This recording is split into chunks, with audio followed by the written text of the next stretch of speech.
Olá pessoal, tudo bom com vocês? Aqui é o professor Rodrigo Costa Zeferino. Então a gente vai continuar a disciplina de Fisiologia e Anatomia Humana, né? Então nesse curso, nessa parte do curso, nós vamos estudar agora a artrologia. O termo artrologia significa o estudo das articulações. Nesse sentido, então vamos avaliar e olhar todas as principais estruturas articulares do corpo humano, denominando então cada processe cada estrutura articular importante e sua fisiologia. É importante ressaltar que a articulação ela faz a junção entre osso e osso, onde sem a articulação nós não teríamos os movimentos. Os movimentos são, em partes, essencialmente por existência das articulações. Dentro delas, nós conseguimos, então, das articulações, denominar em três grandes grupos. Nós temos, nesse momento, então, três grandes grupos de articulações, que são as articulações fibrosas, as articulações cartilaginosas e as articulações sinoviais. Dentre elas, existem características específicas de cada articulação. E aí, no decorrer dessa disciplina, então, a gente vai entender a articulação. Os três grandes grupos se caracterizam principalmente por serem diferentes um dos outros. As fibrosas têm característica tendo o processo articular apresenta conjunto conjuntivo fibroso, ou chamada de sinatroses. Nas cartilagens, o que está realizando a articulação é as cartilagens, né? E no grande conjunto sinoviais existem aqui sinóvias, células especializadas em produzir também líquido sinovial, que vai realizar então a parte de lubrificação dessa articulação. As articulações fibrosas, então, nós podemos dividi-los em três grupos. São então as suturas, as sindemoses e as gonfoses.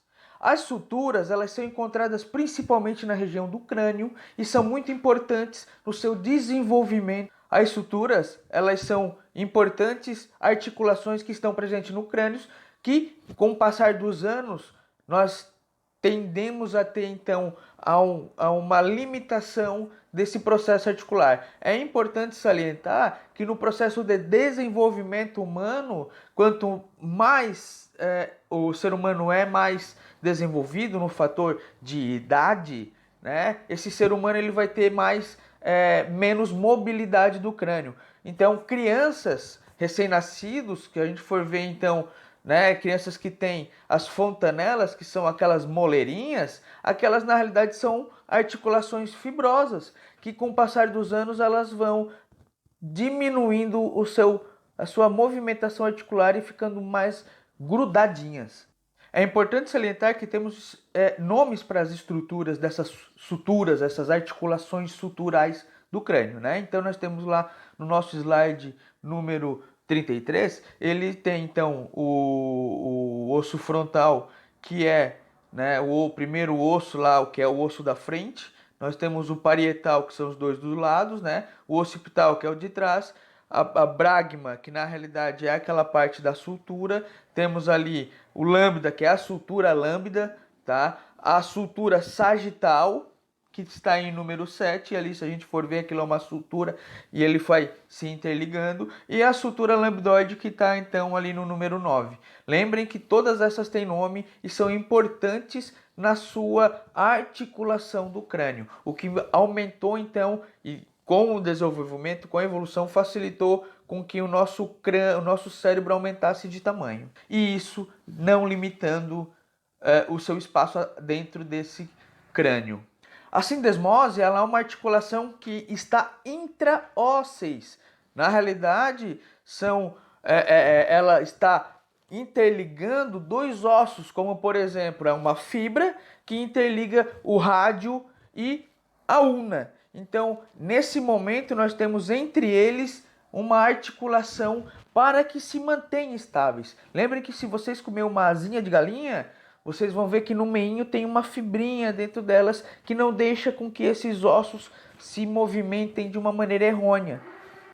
E as gonfoses são a articulação que está entre o dente e o receptáculo alveolar do dente. Então é nesse momento que os dentes eles são, na realidade, sofrem uma articulação com a própria arcada dentária. Nas articulações cartilaginosas, então, nós podemos dividir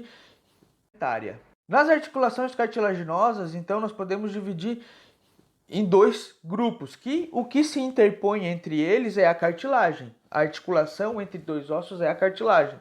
Então nós temos as sicondroses e as sínfises. As sicondroses na realidade são formadas por um tipo de colágeno do tipo 2.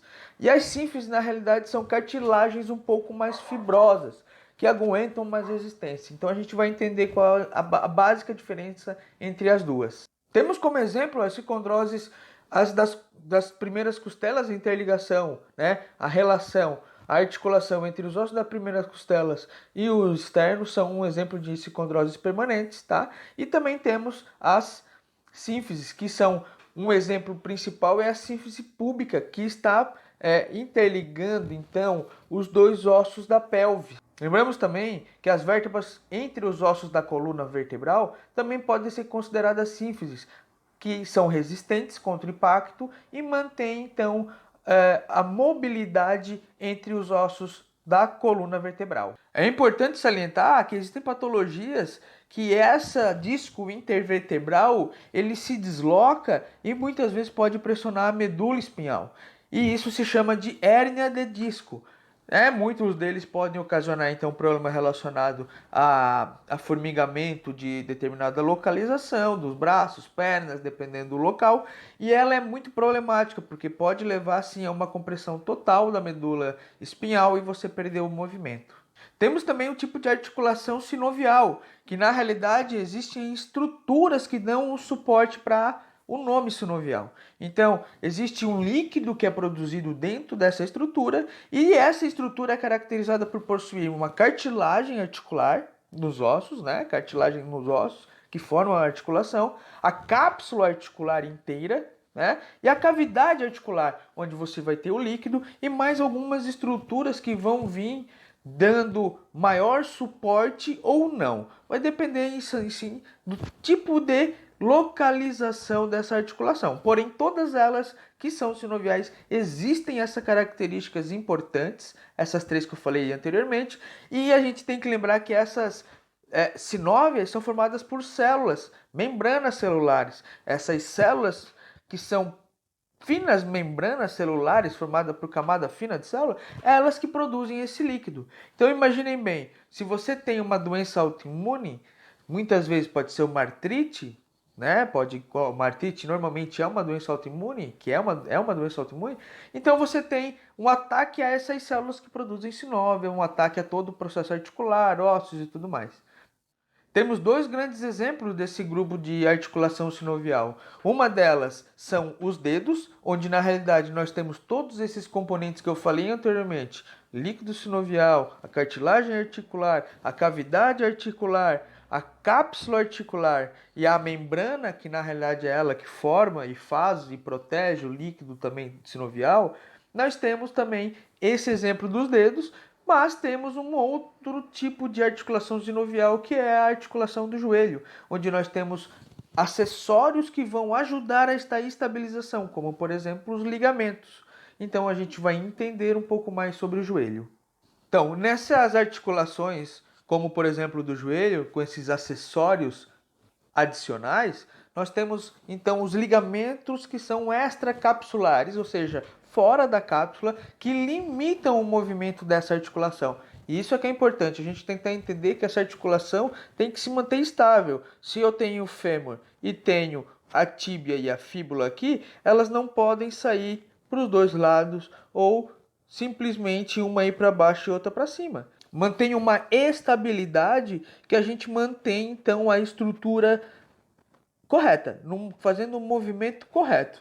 Caso você tenha algum ligamento rompido, você tem então a mobilidade dessas articulações de uma maneira errônea, de uma maneira patológica. Então, esse ligamento que fazem parte do joelho, é importante saber que existem dois laterais, que é o medial e o lateral, ou seja, o medial ele está bem perto da linha medial, né, como a gente aprendeu então nos planos anatômicos, tá? E nós temos os dois que são internos, que fazem a ligação entre ossos na região interna, que são os ligamentos. O ligamento cruzado anterior e o ligamento cruzado posterior, que então se cruzam para manter uma estabilidade então desse joelho. Ou seja, os laterais protegem para que esse osso não saia para os lados, né? Que ele não saia para os lados, e o cruzado posterior e o anterior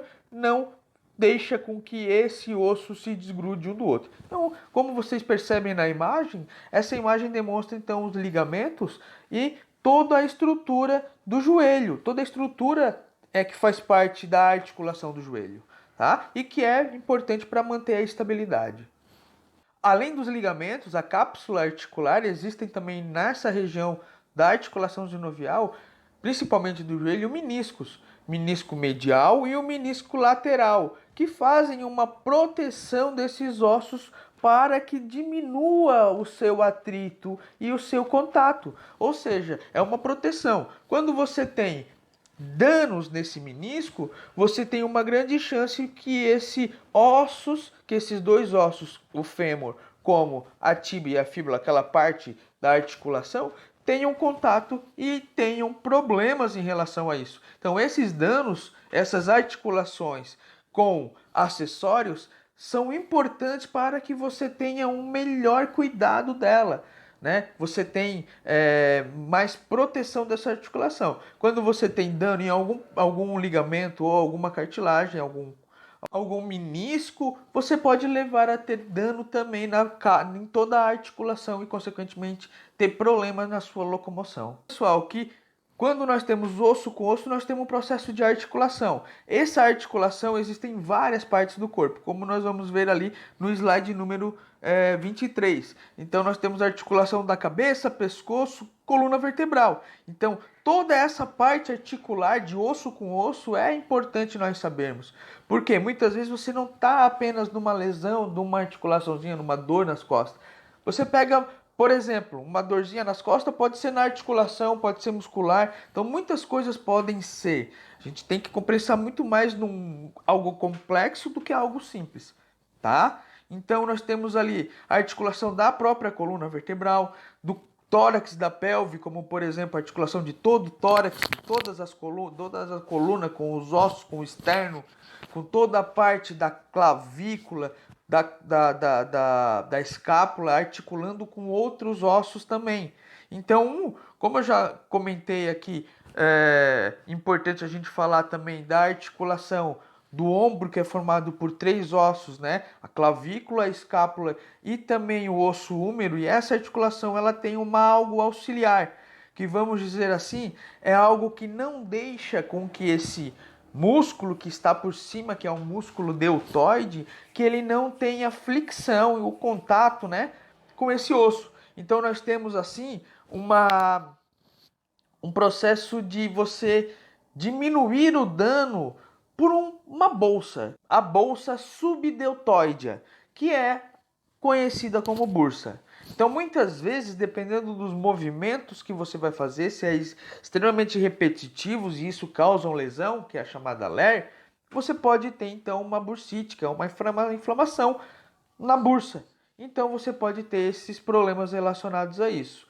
É muito bom a gente tentar compreender, porque não são coisas tão simples, né? Uma articulação precisa de osso, ligamentos, se for o caso, de uma estrutura que dê suporte e, além de tudo, só isso, sem músculo para fazer esse movimento, não adianta de muita coisa. Então, a gente, como eu sempre falo, a gente divide para tentar entender melhor.